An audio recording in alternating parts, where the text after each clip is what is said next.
was marbled with red and orange, something it often did when he was nervous. Apollonie had no idea why Xiomara insisted on calling her Acheron when they were more like sisters than master and servant.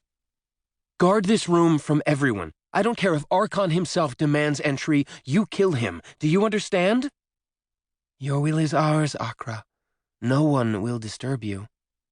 "Do their horns have to match their wings?" Bassie asked as she spun around the bedpost while eyeing the demons. "I mean, really, you'd think to be so colorful, they'd have more variety. I think Zedric's would look better if his were orange." Apollonie ignored her.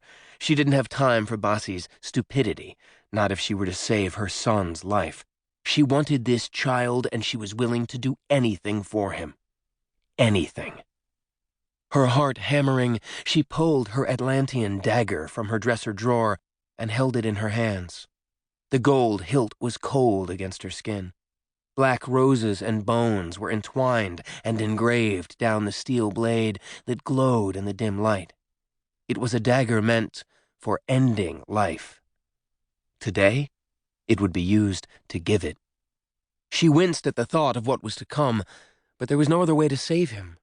Closing her eyes and gripping the cold dagger, she tried not to weep, but one tear slid from the corner of her eye. "Enough!" she roared at herself as she angrily wiped it away. This was a time for action, not emotions. Her son needed her. Her hand trembling from fury and fear, she went to the bed and lay down. She pulled her gown up, exposing her belly. She ran her hand over her distended stomach where her son was waiting, protected, and yet in danger. Never again would she be this close to him. Never again would she feel him kick and turn in restlessness as she smiled in tender patience.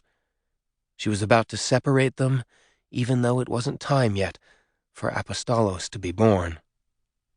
But she had no choice. "Be strong for me, my son," she whispered before she sliced open her stomach to expose him. How disgusting," Bassie whined. "Don't you move," Apollonie roared. "You leave this room and I'll rip out your heart." Eyes wide, Bassie froze. As if knowing what had happened, Xiomara appeared by her side. The red and white skinned demon was the most beautiful and loyal of all of Apollonie's army. In silent understanding, Xiomara lifted the baby out of her and helped Apollonie seal herself shut. The demon removed the blood-red scarf from around her neck and wrapped Apostolos in it before she held him out to Apollonie and bowed low.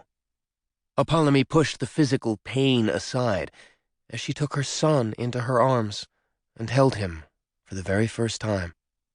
Joy spread through her as she realized he was whole and alive. He was so tiny, so frail, perfect, and beautiful. Most of all, he was hers, and she loved him with every part of herself. "Live for me, Apostolos," she said, her tears finally flowing. They fell like ice down her cold cheeks, glittering in the darkness. "When the time is right, you'll return here and claim your rightful place as king of the gods. I'll make sure of it." She placed her lips to his blue forehead. He opened his eyes then to look at her.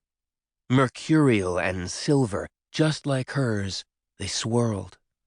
And they held within them a wisdom far beyond even hers. It would be by those eyes that mankind would recognize his divinity and treat him accordingly. He brushed her cheek with one tiny fist, as if he understood what was meant for him. Gods, it wasn't fair. He was her baby. She'd waited a lifetime for this, and now... Damn you, Archon, damn you! I will never forgive you for this. She held her son close and never wanted to let him go. But she must. "Bassie?" she snapped at her niece, who was still swinging around the bedpost. "Take him. Put him in the belly of a pregnant queen, do you understand?" She let go and righted herself. I can do that."